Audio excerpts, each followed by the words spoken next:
I've spoken a lot about negative wills in my Remind videos. What it all comes down to is that worldly people, and this also includes pagans in this case, when it comes down to it, they want to control you. If they can't control you, they are not interested. If you can't submit to their unexamined expectations and relieve them, they are not interested.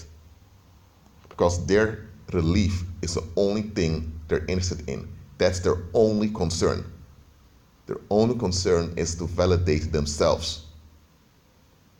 Anything that does not submit to their self-validation, they perceive as a threat. And when they perceive you as a threat to their self-validation, whether you're an actual threat or not, whether there's actually danger coming from you or not, doesn't matter. To them, you are dangerous because you don't submit to their unexamined assumptions. When they perceive you as a threat, they become obsessed with controlling your influence or destroying your influence. That's how common people roll. And that's how many pagans roll also.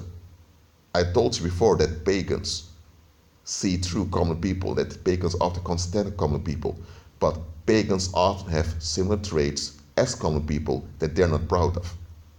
At least a pagan acknowledges that they have dark mindsets that they're not proud of, but pagans want to fix themselves, and that's a deception. They can't fix themselves, they need to be delivered. I'm just telling you as it is. So next time people suddenly lose interest in you, they pretend if you didn't exist, or they begin to do you dirty, just laugh about it. You know why? Because those are the ones in irreality. Instead of looking beyond their interest and realize there's more to life than just validating themselves, they are in irreality. And because irreality doesn't have a place with you, they now turn on you by either dumping you or wanting to destroy you.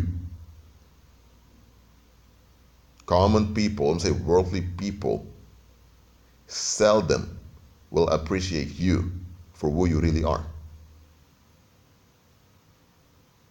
Look, pagans at least understand how common people are. And pagans recognize some of the traits of common people they themselves, and they want to get rid of them. But pagans can't get rid of those things because they need to be delivered. Pagans are in the fixing thinking, which is a trap. At least pagans are practical and they see things and people for what they are. That's how pagans are in general. Now, I told you before that you ought to be far more practical than pagans. What I've noticed is that pagans tend to be far more realistic in their expectations than many people that claim to follow Christ. Because many that claim to follow Christ, they follow a lot of BS from pagan Christianity. Pagan Christianity teaches you to grant people carte blanche to abuse you. That is what pagan Christianity is doing. Never mind some of those Babylon churches that teach you to stand up for yourself and all of that. Forget about those. Because even standing up for yourself is a trap that will bind you to predators. Pagan Christianity teaches you to give carte blanche, a full license to others to treat you however they want. So pagan Christianity teaches you to enable predators. And here's the thing, pagan Christianity, in compliance with Hollywood, because remember, pagan Christianity is above Hollywood in the paranormal hierarchy. Pagan Christianity, in compliance with Hollywood, gives you a false image of what a predator is. When a lot of people think of a predator, they think of the Joker from Batman, or they think of Freddy Krueger, or Mike Myers, or that guy wearing that mask in Scary Movie. They give you a false impression of what a predator is, of what a wolf is. Well, Christ told you plainly, I sent you as sheep amongst wolves. And with wolves, Christ refers to common people in general. So Christ isn't beating around the bush. Christ is not giving you parables to bring you in a mind maze. Christ is giving you parables to point out to you how things really are, so that you are alert, so that when you are alert, you act in a responsible manner. So when people suddenly lose interest in you, that is a good sign. Didn't Christ tell you to beware when everyone speaks well of you? Christ didn't tell you beware when people speak well of you. Of course, it's good when people speak well of you. There's nothing wrong with that. You should want people to speak well of you. That's natural. But when common people in general speak well of you, beware. Because common people's only and sole interest is control. They don't want to see this about themselves. They are in denial, but that's what they want.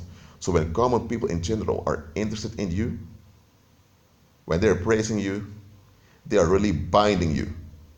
Their praise is not meant from the heart. Their praise is meant to relieve themselves.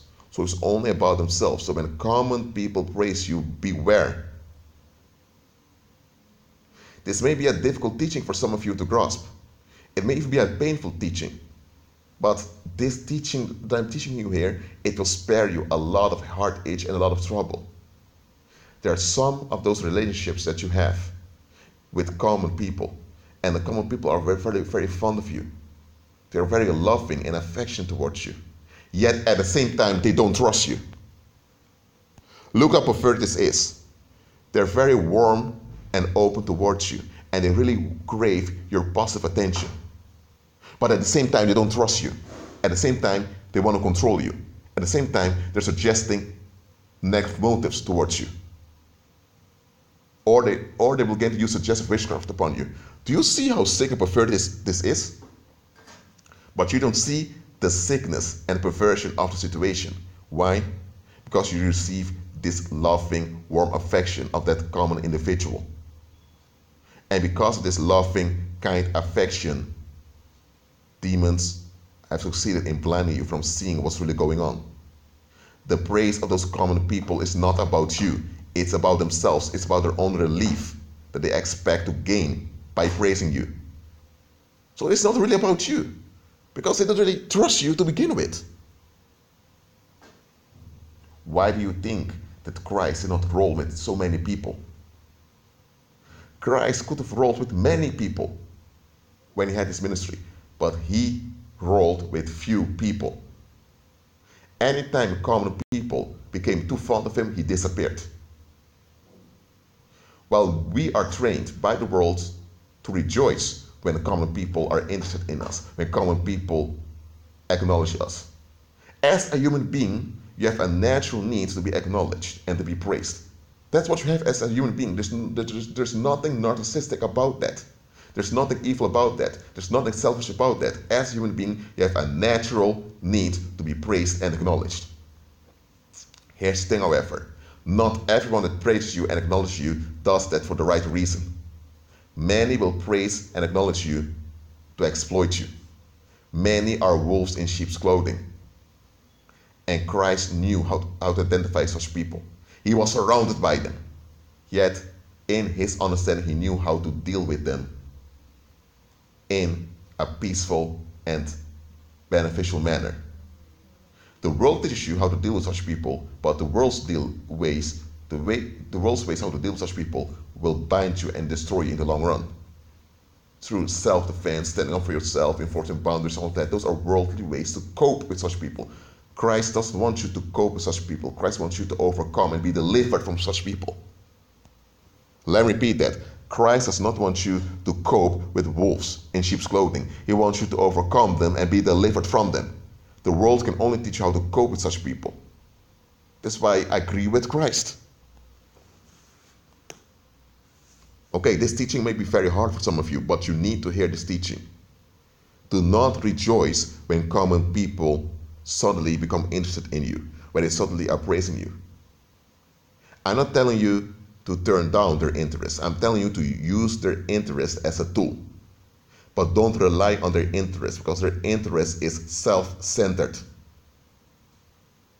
It's painful to acknowledge it, but you need to acknowledge it. And me, I've learned to identify wolves very quickly. The easiest way, I'm not telling you to do this, because doing this in the wrong way can backfire, but the easiest way to recognize a wolf, a hidden wolf, that is a hidden predator, is by granting trust onto them for free. Just grant trust onto someone for free and look at how they respond. Now, if someone has mental issues, they will respond in a defensive way. Okay? So if someone has mental issues, that's another case. But when you have a common individual that functions normally, I'm not talking about people that really are traumatized and therefore they have issues with relating to other people. I'm not talking about those people. I'm just talking about common people that don't have those trauma issues. Offer trust to such an individual for free. For example, tell them that you're open to them, that they are welcome with you. You don't have to overwhelm them with praise or anything like that, but just grant free trust onto them. Grant them space with you. Look at how they respond. If they respond in a fearful manner by saying, well, I don't really know you that much, or I don't know you that well, or when they begin to suggest bad motives on your behalf, even when there is zero evidence that such motives are there, or even when you have zero reasons to exploit them, then you know you're dealing with a covert predator. That individual is not preying on you right now.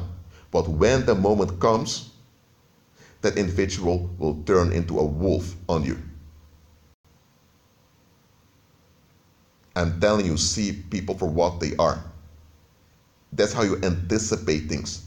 And that's the issue with many of you listening to this recording. What I'm about to say now, if it doesn't apply to you, it doesn't apply to you, okay? But many of you are listening to this, the reason a lot of bad stuff happened to you out of the blue and you were completely unprepared is because you never look at the bigger picture. You never acknowledge common people for what they really are.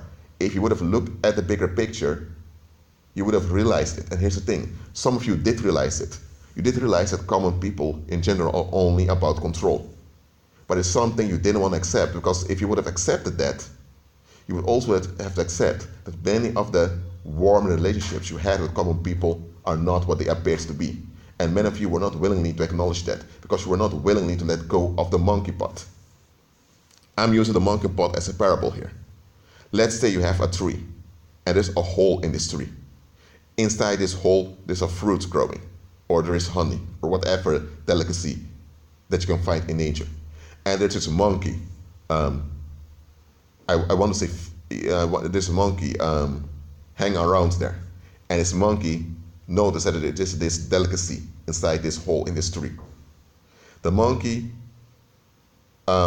weakens his hand, and there's the hole, and grasps the delicacy in his fist, and then he wants to withdraw the delicacy from the tree with his fist. But oh dear, there's trouble now. There's big trouble. The monkey can't get his fist out of the tree.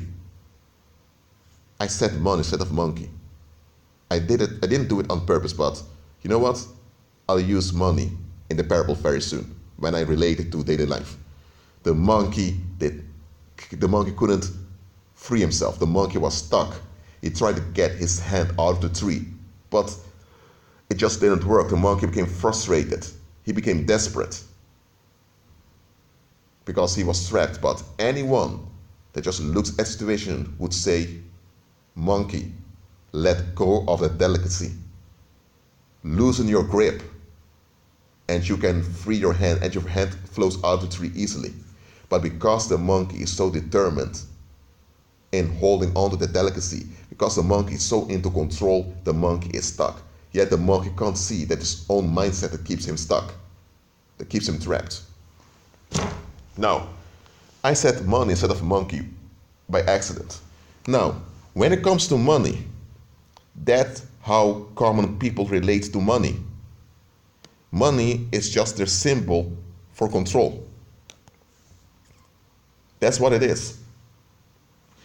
So the love of money is really the longing for control symbolized in currency. Because to common people, currency, which we call money, is how they control things, is where they get their satisfaction from. So the love of money goes deeper than just wanting a lot of currency. Because currency is just currency. It's only money when you can use it in practice. If you are in the jungle and you have 1 million euros with you and you have to survive coming nights, then money is not there. You only have currency. Those euro bills are just currency. They're not money because you can't use them in practice. Okay? Because when you have crocodiles there that are about to hunt on you, I don't care how many euros you have with you. It's just currency. It's useless.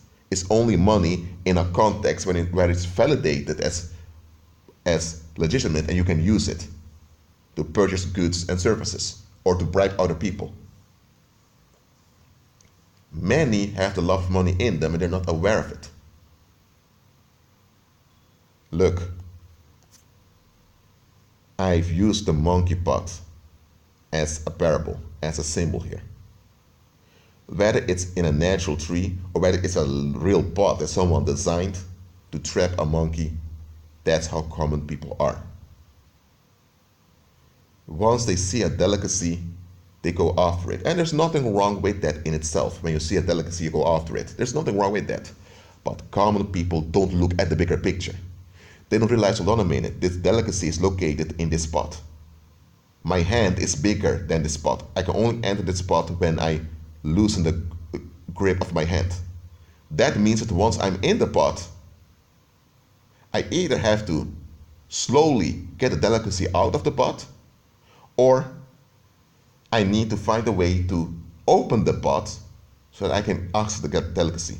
And if the delicacy would cost me so much effort, and if the delicacy just can't be removed from the pot, then it's a trap. But common people often only see the delicacy, whether it's a relationship or whether it's a promotion or whether it's whatever it is. They see the delicacy, but they don't look at the context where the delicacy is located. If they would look at the context, you could figure out it's a trap.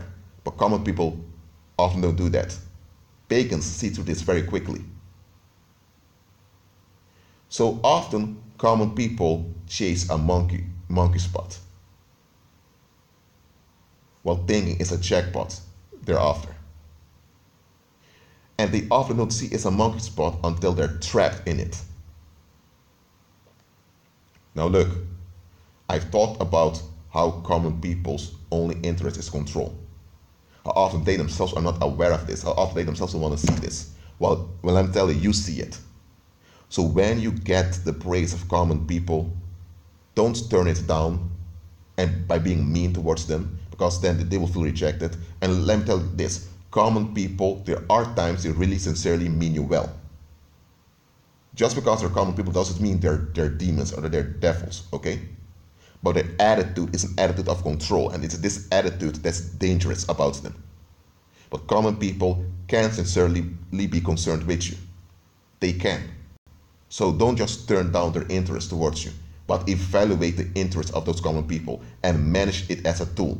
Don't just think, oh, they're interested in me, whether it's academically or professionally or socially or intimately. Don't just praise their interest towards you. Evaluate their interest so you can see what's going on. Because demons will use the interest of common people to bind you. That's why I'm telling you, beware that what you are longing for is not a monkey spot. Because there are many monkey spots out there. There are many of them.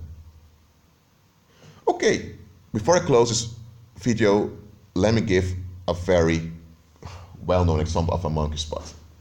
And guys, the guys listening to this, man, you can see this clearly. You have this guy, let's call him Rick. And Rick gets attention of this girl. And Rick is totally excited that he gets attention from this girl because this girl she's hot, she's good looking.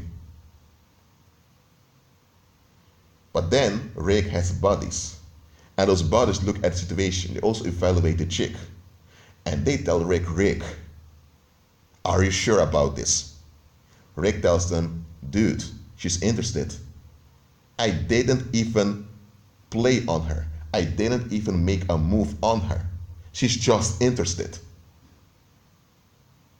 But then his buddies tell him, Rick, are you sure about this?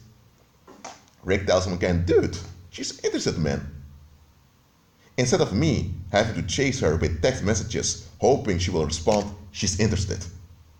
It starts off good, man. And then his buddies tell him, Rick, be careful about this.